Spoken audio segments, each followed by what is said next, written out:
just want to take a minute and welcome you all to our program. So we have Education Essentials for Youth of African Descent. This program came out of a lot of conversations that I've had with friends where we were discussing how our environment, which was normally difficult, is moving into or has moved into outright hostile. So I'm a grassroots organizer, Barbara Horn. I come from an organization called Athletes United for Peace and a bunch of grassroots organizations. So my approach is usually human rights and, of course, policy and getting out there and voting and doing all those things. But simultaneously, we want to look at what we can do as educators, parents, community members to take kind of education into your own hands. So we put this dynamic panel together. And our moderator, Leah Jackson, is going to interview each of these panelists to talk about their approach to education for Black youth.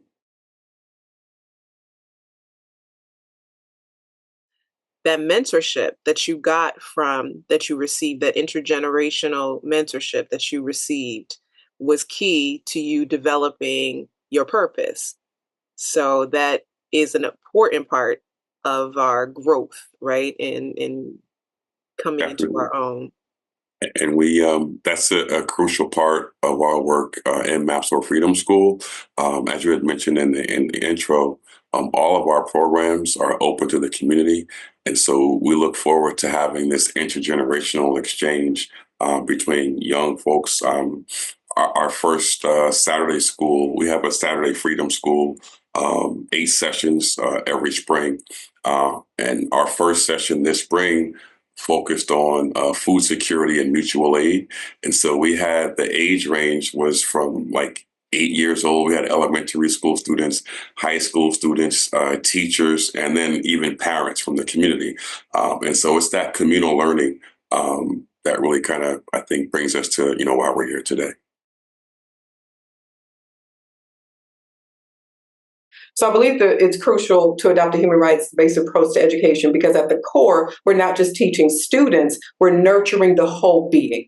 And I think one of the areas that unintentionally is overlooked in supporting students, and we forget at times that they are human and that they have life going on, and that there's pain going on, and that they are tired, and we lean on resiliency too much, and resiliency forgets that they have pain.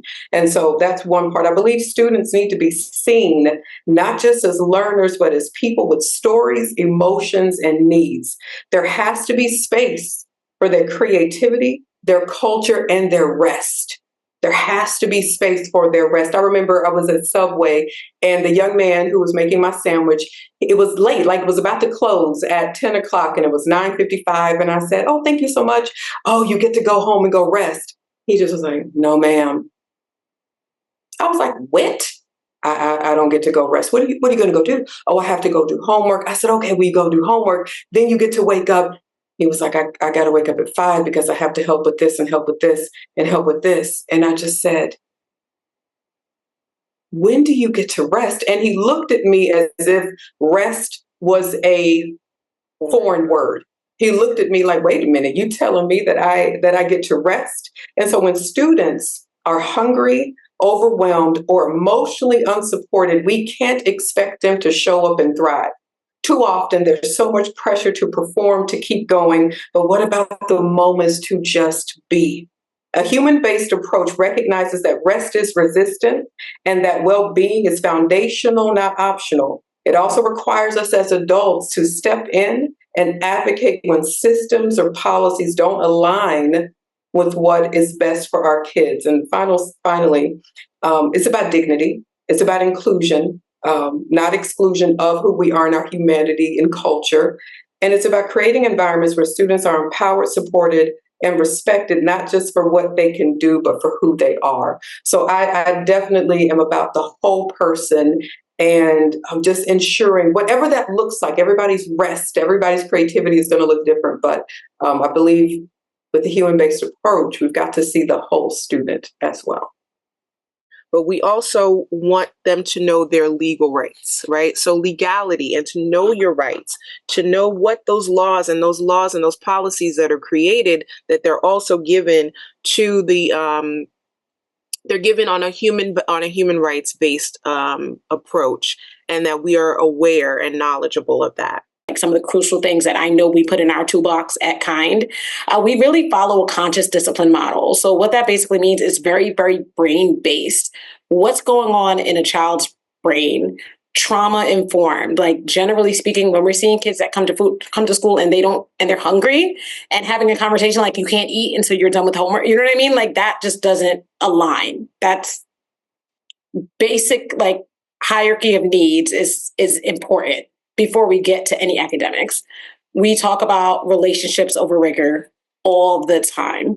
I'm constantly telling and talking to staff, especially coming out of a regular traditional education model, and like letting them know, like, numbers or test scores, wonderful. As an educator, I can get any student and fix gaps all day long.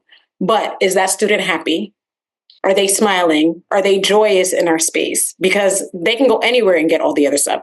Do they feel comfortable to confide in you, or to lean on you, or to tell you something that's going on in their life? That, to me, is more important than anything else. So that's a big part of our toolbox, is conscious discipline training. If you don't have it, there's a lot of other trainings as well that are very brain-based. If their brain is lighting up because they're stressed out, I can't teach that child. If they're not in a good place, I can't teach them. Access, though, equitable access is so, so, so important. One of the big things is my Black and brown, my own 4 children. I have 3 Black boys.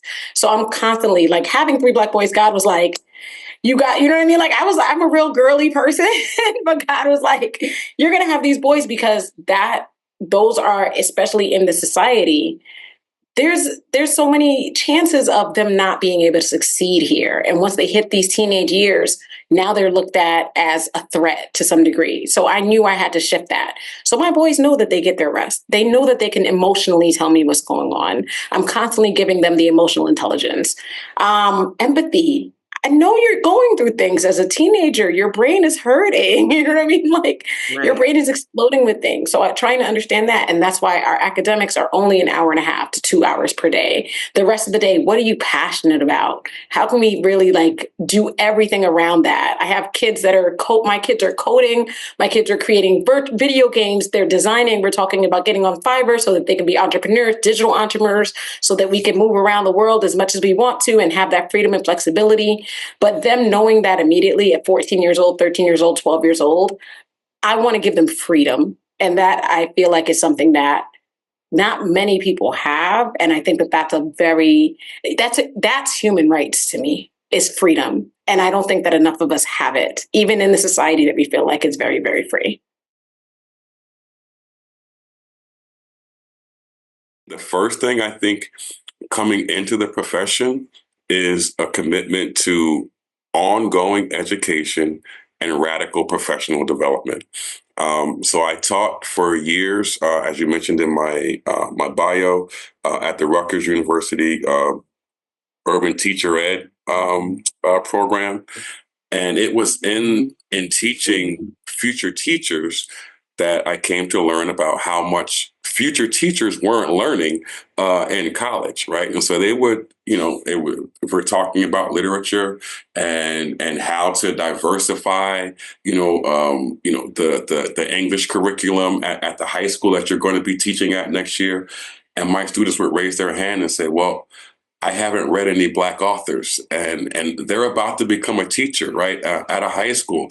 And so if you don't have an educational experience, right, that avails you to Black authors, right, then how are you going to teach, right, Black students or white students or any other students, right, about Black authors? So you have to have a commitment to ongoing education and radical professional development. I say radical because too many times educators here, we know professional development becomes checking a box for admin, right? It's not about the quality of professional development. As long as they can say they brought somebody in, right, to train the teachers, it doesn't have to be culturally relevant, right? They don't have to have had any anti-racist training.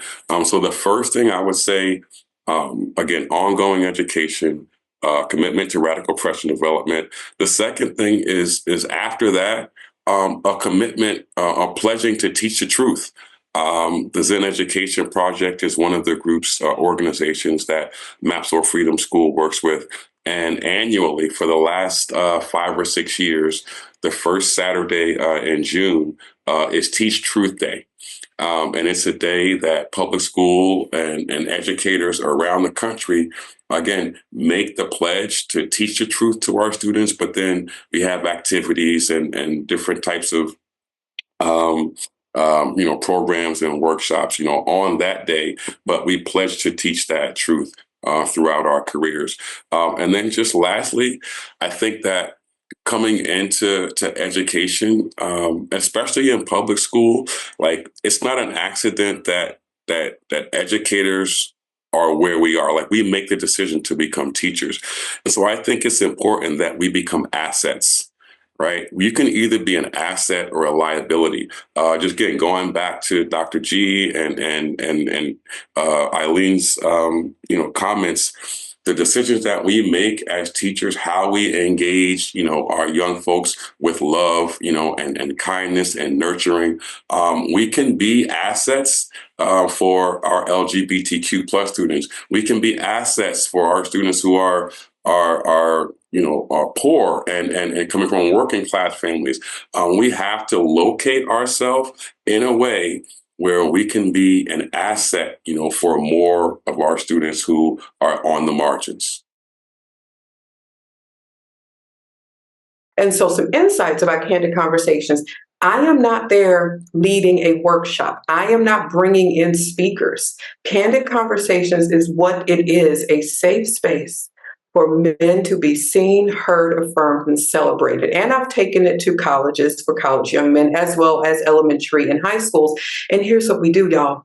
Literally, because the men walk in uncertain. They don't know what's going to happen. They know a woman is kind of leading it and what's going to happen. And the first thing I say is, welcome, gentlemen. I'm so grateful you are here. I am not here to tell you how to be a man because I cannot do that. But what I am here to do is remind you of your value and your worth and tell you that mistake that you think is holding you down is not going to hold you down. And y'all, there are tears after I say that. And so I take them I'm going to tell y'all the journey because we're talking about tools. I want to give y'all kind of a peek behind. And yes, we've been covered on the news, but we do not record it because I want the men to feel safe. We have highlight videos. And so after that, I have the men stand, they connect, go back to when you were 15 and think about a favorite song. Great. Now sing it to your new friend. And I bring them up and we're singing Prince, we're singing Nelly, we're singing, all the things. And somebody said, Dr. G, do you have pixie dust? Because you have us singing to each other. What I also learned is the permission to play. Too often, Black boys and Black men and Black and brown men don't have permission to play because you have to be serious and we're making you out to be an adult and you're 12. So my brother is 6'4", 300 pounds. And my brother, when he was 10, nobody would believe that was his age. So my mom had to take his birth certificate to football games because they're like, no, we know he's 15. He may be bigger, but my brother's 10. Stop treating him like he's 15. So we went on tour in 2023, and this tour, one of our stops in Florida, we had our most seasoned group of men. We had a good amount of men that were in their 70s, and their favorite part was seeing the men play. I'm going to take you further to what we do in this experience that I want other people to take and do whatever it's in alignment. So then there's an opportunity for the men and boys to sit fully facing each other. So Jane Fonda, the actress, was interviewed, and she said, women, we're used to facing each other in conversation where men may talk, but they're shoulder to shoulder watching a game or watching something and may not be facing each other. And so the men are encouraged to almost touch knees, don't touch knees, but face each other. If you had to give your life a title, what would it be? Why? And hear each other. And men will say, I don't ever talk when I come to these events, but it was something different about this. I'm always ready to network, but it wasn't about that. Then they go into a small group and they chat about different things. And so literally it's a space for them to be. So after we hosted one of my team members came to me and he said, Dr. G, do you see this? And I'm looking around the room like, yeah, what am I looking at? Tell me what it is. He said, you have a room of men that are not leaving, that are talking. There's no sports, there's no alcohol, and they're just staying here. And the reason we kept doing it is because they were like, once you get to talking, we're going to continue. The only difference, y'all, so I don't do anything different in this event compared to my women's events. We hug at the end. The men are encouraged to hug at the end. And last thing I'll share about the insights here. We've hosted this for some fifth graders and sixth graders, y'all. Believe it or not, the teachers are very surprised how open and engaged the students were because they had a moment to hear somebody else and see somebody else and affirm somebody else and celebrate them. And so it's just a fascinating piece. And so what we're getting ready to launch in June is I'm going to be training men who desire to host their own because we want this to keep going, the safety of sharing. And we have learned that candid conversations did save some men's lives. I think now where we are just doing the very best that we can at all times, we are remaining focused on remaining as positive as possible while holding space for the families and everyone who's being impacted, which is like a lot of our people. We have always focused on just being a safe space for people constantly, and that's everyone. So I think that people just knowing that, and students and families knowing that, they just know that is the safe space for all of the people, like you said, TJ, on the margins, basically, is always who we've been. I like to bring up Montessori a bit when I talk about this. I don't know how much, but Maria Montessori, she taught critical thinking. She taught students on the margins. She taught students who were in poverty in her and students who were neurodiverse, students with special needs. That's really where the ideology and the philosophy came from. And a lot of that conversation was, this is not okay. There was a moment in history where that was not okay. And we all know how that kind of went. But then after that, everybody looks at it and they're like, this was such a great thing, you know? So I look to that. I look to Harriet Tubman constantly and go, you know, what would she do in this moment?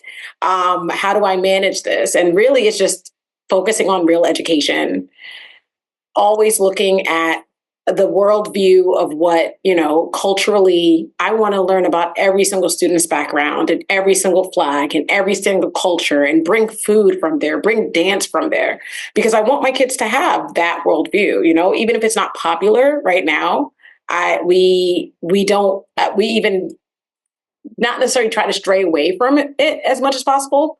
The thing is, because it has been going on for so long here, it's such a natural part of everything that we kind of just created a bit of a bubble and say, even though this is popular right now, it's popular to say those things out there, that's not something that happens in here. And I've had conversations with parents about that and said, yes, we have students like this, we have students like that, we have students like this. And the only thing that you have to do as a parent, as an adult, is make sure that when you walk through these doors, that you never make any of my students feel unsafe around you. And as long as you can come in with whatever belief system you have and you never make a student feel unsafe, and you make sure that my kids feel safe in this space, you're allowed here. Anyone else who's going to make my kids feel unsafe is, unfortunately, this is not the space for you. So putting that stamp on that. So TJ, I see your hand is raised. Yeah. And putting yourself in the way is courageous as well, because you're putting yourself in the way of anything damaging, whether you know that person or not. So that's important as well. Something that our allies need to also learn. Yeah, I just wanted to jump in quickly. Please as Iman was speaking, it just brought to mind. So just this past Saturday, MAPSO Freedom School, we teamed up with Transformative Education Network, which is a teacher education program out of Montclair State University here in New Jersey. Make the Road is an immigrants' rights organization. And so our three groups, we put on a teach-in for an immigrants' rights workshop. We had some legal representatives come through. We had advocacy tables. We had some breakout sessions. And again, just going back to my earlier point about, the greatest resource we have is each other. Sometimes when we turn on, CNN and we see, the ICE raids, or you see all the stuff going on around the country, and folks are looking for like this, this big, magic answer. In our small communities, we have to support each other, right, as much as we can. And so the 20 or 25 families, we had some African immigrants, some Latino immigrants, Latinx immigrants. But the 2 hours that we spent together, again, sharing resources, sharing advocacy, tips, but literally like supporting each other. Families, with children were there. It creates the type of unity that we're going to need. This is just year one of Trump's, right, new administration. And so the type of unity and support. And are we going to get past year one? I mean, right. Just year one, which is important. So without that unity and support moving forward, like, we're sitting ducks, right? We're targets. And so the best thing I think we can do, and thank you, Iman, for sharing that. And I need to touch base with you too, in terms of, I need to bring you through to speak to some of our teachers as well. But this approach, just I think community approach, protecting and nurturing families and our children is the best way forward in these times.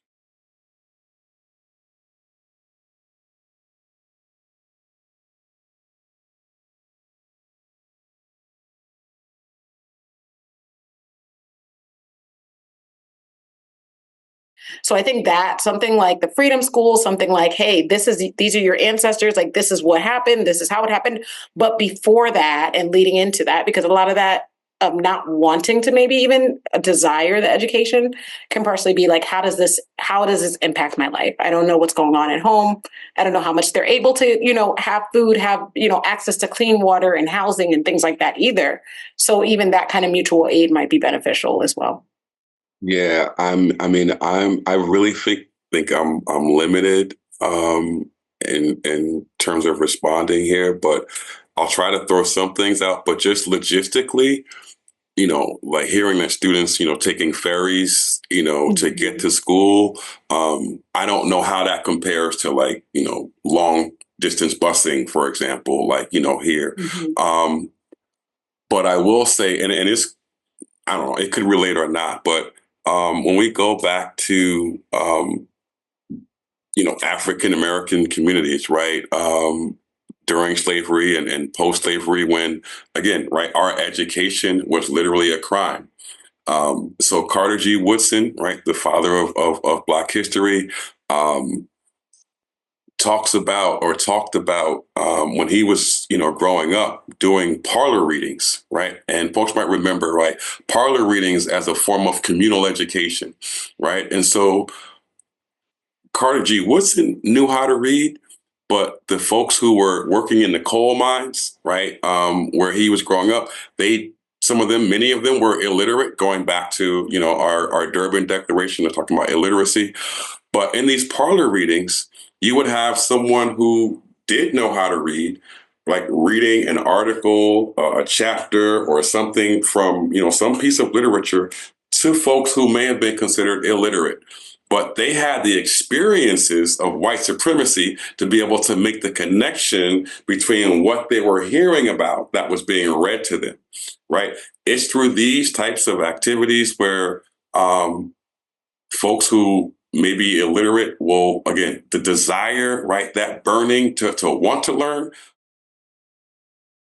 Technology education. Our kids need to learn AI. It's going to take over. You know what I mean? Like, no matter how we feel about it, no matter how worried we are about it, no matter how scared we are of it, I think that is a great equalizer. I don't love the fact that it has to be, but I feel like that's going to be a big thing, is tech education, AI education, crypto education, cryptocurrency education. Again, another thing that we really just have to understand it and know it, even if we're not like in love with it. Our kids have to learn it and know it. And then history. I mean, I think those are the three really big things. We don't know what our rights are. And when I say our rights, human rights in general, I don't think that we're really educated on what our rights. Kids should be able to ask why. Kids should be able to speak up. They're humans. But knowing the history of the times that wasn't a thing will make you angry when it doesn't happen, and hopefully make you stand up and speak out when it doesn't happen. So I think getting educated about our history and our true history is very important. As my nephew shared that he got back from spring break, his mind felt flooded yesterday. He said it was so much information. I did not know what to do. I was overwhelmed. So I do want to give you all a tool right now to consider using with your students. So, and literally it is, if you all can join me in doing this, if able, we're just going to shake our wrists. That's literally, you'll join me in this. We're just shaking our wrists. This is an activity that is beneficial to have students do this even as you were talking to them, because I am able to regulate just a little bit because I am overwhelmed, right? So we give them this tool, everybody. And what was very interesting in summits that I've led for students, the students will come out and do that from time to time. Another practical tool is breath work. And if you guide them in breath work, you need to understand how to lead them in breath work. So it's not everybody take a deep breath in. You just shocked my system. That did not help me. It is, everybody, we're going to pause. And we're going to take a moment to inhale in. Giving our students tools throughout the day, very beneficial on that end. I have two more I'm going to give. One, a practical thing. TJ, I love that you called it radical professional development. So I want to encourage you all. One type of training that I do encourage is cultural humility. I don't know if you've heard of cultural humility, but cultural humility, I was a diversity trainer for many, many years. I don't believe in cultural competency. I don't believe in all these other things. I do believe in cultural humility because, Leah, you said it earlier, lifelong learning. Cultural humility is being other-oriented, having a genuine curiosity about the person that's in front of me. So if we're going to do any training that's around quote-unquote diversity, I encourage one of them be cultural humility being one. And the final thing I want to give you all is I was in DC a couple of weeks ago at a congressional award meeting, and I want to give you two resources that I was like, why don't more people know about this? So the first one, everybody, is called Intuit for Education. Intuit for Education, and this is who has QuickBooks and other things. All of the resources are free. So they have a food truck option. There's so many courses on there, and it is free. And the final resource I want to give is the Congressional Award. The Congressional Award is the top award that a young person can earn. You don't win it, you earn it. Most of my stuff is going to come for educators, right, for their toolbox. And in saying that, it's also, I think, ways of thinking, because I just believe that we have to change the culture in education while we are under attack. And so I would just say, quickly, one thing is in our toolbox, I think teachers should understand that objectivity is a myth, right? Objectivity is a myth. Dominant groups, and I will even say, for sake of this conversation, white supremacists or white supremacy owns the power to define what it has created as objective and without bias, right? And so, for example, we're talking about in the classroom, the canon, the literary canon, right, is still overwhelmingly white and overwhelmingly male, right? So one of the things that I did just this year, I'm not sure how many of you have read Percival Everett's James, right, which is the retelling of Huckleberry Finn from the perspective of, right, Jim, right, the enslaved African. Yes. It's the LA Times has already voted it as the #2 novel in the last 30 years, right? That's how impactful it's been. But in my classroom, like objectivity, right? I don't claim to be objective, right? I have an opinion, right? I have a perspective. Students don't have to have that perspective, but they need to know that their educator does come, with a perspective, right, with a background. The second thing I think that teachers need to understand coming into this profession is the concept of unearned advantage, right? Unearned advantage. We have students that walk into our classroom that are deemed to be smart and intellectual and capable just because of how they look. And we have students who walk into our classroom and largely are deemed to be, right, incapable, troubling, troublemakers, potentially, disruptive because of how they look. And so there's an unearned advantage for white students, quite frankly, and there's an unearned disadvantage for the majority of Black students when they walk into the majority of public school classrooms. So as a teacher, I have to be aware of this unearned advantage if I'm going to be an asset, right, that I talked about earlier. And then just the last two things that I'll throw out really quickly is modeling critical thinking and modeling accountability, right? Critical thinking, right, that ability to ask questions, right, challenge the dominant narratives, whether we're talking about, the Republican Party or the Democratic Party. Like I tell my students, you have to be able to ask questions of anybody who's going to be your potential leader, right? We can't just drink the Kool-Aid because one party says this and the other party says that. And then, like I said, lastly, modeling accountability, being able to admit when I don't know something as a teacher. Sometimes, like my colleagues get themselves in trouble, right? Trying to fake it till you make it. When the best thing you can do is say, hey, folks, tomorrow, right, I'm going to go and research, and tomorrow I'll have an answer for you. Or, hey, we're going to learn this together, right? And so modeling that kind of accountability, I think with most students, like being real, because they can sense when you're, trying to, sell them a bill of goods. I think that could help a lot of our colleagues who potentially might face some trouble.